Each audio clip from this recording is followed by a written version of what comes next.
San Juan de Mata. Obispo y fundador. 1117 a 1212. Y. San Félix de Valois. Ermitaño y cofundador. 1160 a 1213. Fundadores de la Orden de la Santísima Trinidad, para la redención de los cautivos. Memoria libre. San Juan de Mata, 17 de diciembre. San Félix de Valois, 4 de noviembre. Son contemporáneos de San Francisco de Asís y Santo Domingo de Guzmán, hijos de aquel gran siglo en que el concepto cristiano de la sociedad llegaba a su máximo esplendor, y la fe bullía pujante en las almas. Tal vez las gentes se dejaban seducir por las pasiones, pero no las adoraban. El que caía volvía a levantarse, se hacía el mal, pero no se le tomaba por bien, cada cosa tenía su nombre. Francisco se consagró a rescatar los cautivos de la riqueza, Domingo, a libertar los cautivos del error, Juan de Mata y Félix de Valois, a romper las cadenas de los cautivos que gemían en las prisiones de la morería. Cuando, en 1180, Juan de Mata, dejando su tierra aquitana, llegó a París, observó en sí mismo dos maneras distintas de ver la vida. Por un lado, sentía una voz que le decía: Juan, busca la pobreza, porque la pobreza fue la compañera de Jesús. Pero otro instinto le llevaba a la gloria, al poder, a lo que los hombres llaman grandeza. Era el efecto de su formación doméstica. Su madre le había conducido al mundo de los que sufren el dolor y la pobreza. Su padre había querido hacer de él un hombre famoso, lustre de su familia, y para eso le había enviado a estudiar a Marsella, y para eso le enviaba ahora a París. Pero en el mundo de los ricos y de los sabios encontró tristeza y decepción. Sentía el vacío del corazón, un hastío profundo le acongojaba, echaba de menos las palabras de su madre y los lugares de su infancia, hasta que un día, estando en el monasterio de Santa Genoveva, oyó que le decían estas palabras: estudia la sabiduría, hijo mío, y alegra mi corazón. Desde ese momento Juan se entregó al servicio de Dios. El Espíritu se encargaba de guiar por sí mismo a aquel hombre de buena voluntad, y a veces hasta de hablar por su boca. Conoció un día en las aulas a un joven maestro de Italia, llamado Juan Lotario, y, encarándose con él, le dijo: muy pronto te sentarás en el trono de Pedro. Entretanto, Juan de Mata anhelaba por su otro yo. Juan de Mata presentía a Félix de Valois. ¿Cómo encontrarse? Félix de Valois vivía allá lejos, en las montañas de la diócesis de Meaux, enamorado de la soledad y el silencio. Hacía penitencia por los pecados de sus padres. Sus padres eran el conde Raúl y la condesa Leonor. El divorcio había traído sobre ellos y sobre su castillo el rayo de la excomunión. El hijo abandonó la morada San Juan de Mata, fundador maldita, y se presentó a su tío Tibaldo, conde de Champaña, pidiendo hospitalidad, pero un buen día, en una partida de caza, el joven gentilhombre desapareció. Buscáronle por los bosques y los ríos, en el llano y en la montaña, hasta que todos quedaron convencidos de que se había matado cayendo en algún precipicio, y notificaron su muerte. Efectivamente, había muerto al mundo, había nacido a una nueva vida. Un anacoreta que se encontró en la soledad fue el que le introdujo en aquella nueva existencia de maravillas, para él inéditas. Fue su guía, su confidente, el que, ignorante de las cosas exteriores, le dio a conocer el misterio de las interiores. Con su último suspiro, el viejo le entregó su urnao secreto, y así el discípulo quedó convertido en maestro, maestro en el arte de amar a Dios, de captar las luces invisibles que bajan cada momento del cielo a la tierra, de levantarse a las alturas sublimes de la contemplación. Poco a poco, entre sus éxtasis y sus penitencias, una idea fija empezó a brotar en su espíritu. La voz que habla a los solitarios, le habló a él de los pobres y de los desgraciados, de los más pobres entre todos los desgraciados, aquellos que, nacidos tal vez en un palacio, viven en una mazmorra maltratados por un hombre sin entrañas, condenados a servir a los enemigos de su Dios y de su raza y expuestos a perder la fe.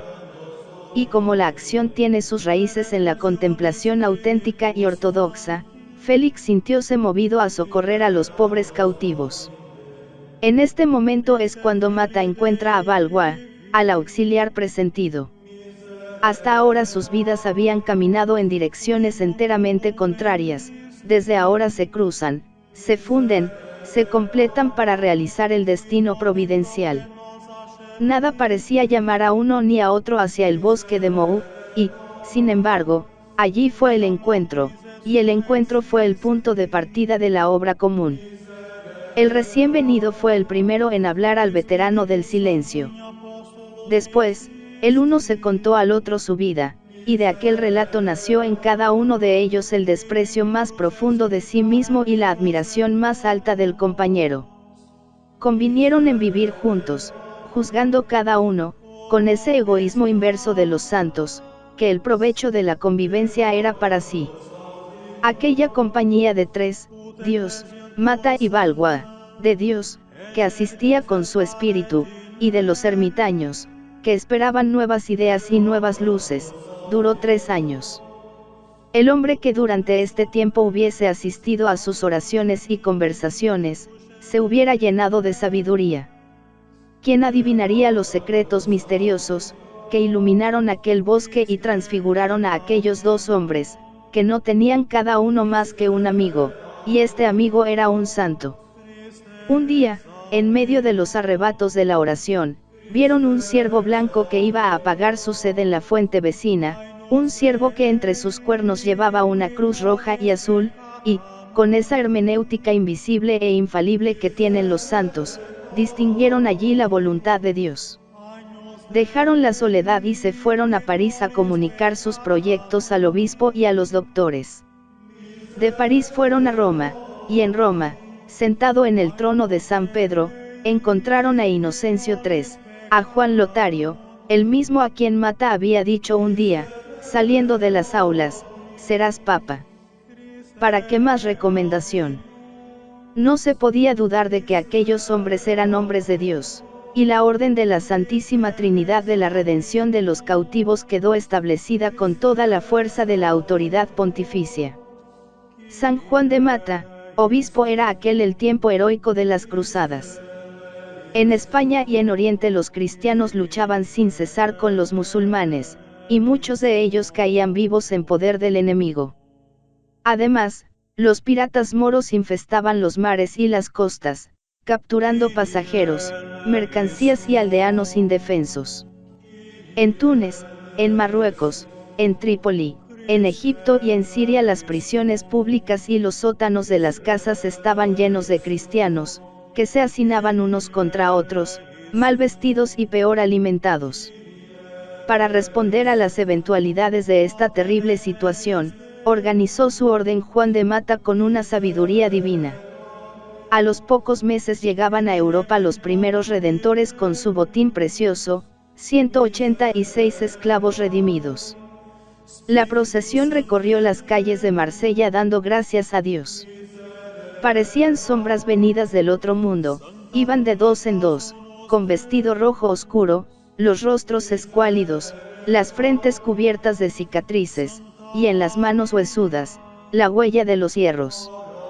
El mismo Juan fue a Túnez, mientras su compañero terminaba la constitución de la orden. Aquí había que formar a los novicios, fundar casas, pedir limosna para la redención, cuidar a los redimidos y procurarles medios de existencia. Allá era preciso tratar con los emirs, discutir con los ulemas, regatear con los carceleros y habérselas con las turbas alborotadas. Juan de Mata conoció también la violencia de los azotes, las pedradas de los fanáticos y las hediondeces de la mazmorra. La narración de lejanas desventuras palidece siempre a la vista de los males presentes. Ahora llegaba a comprender toda la espantosa miseria de aquellas piltrafas humanas que se amontonaban en la oscuridad. Llegó el oro de Europa. Detrás de él salieron otros 100 cautivos, los más desgraciados de todos. El populacho se agitaba al verlos subir al barco. Adiós, cadenas, decían ellos en el paroxismo de la felicidad. Pero la chusma los asalta, les arranca el timón, les derriba los mástiles, les rasga las velas y les rompe los remos.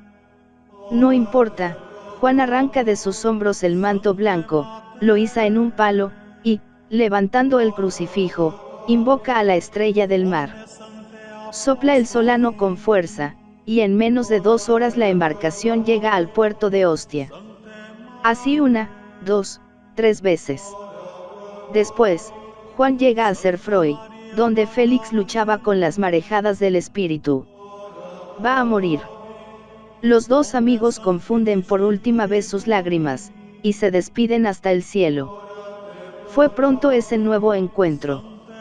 De la ausencia de Juan, Félix cayó enfermo, vio a su compañero en la gloria y se marchó a juntarse con él.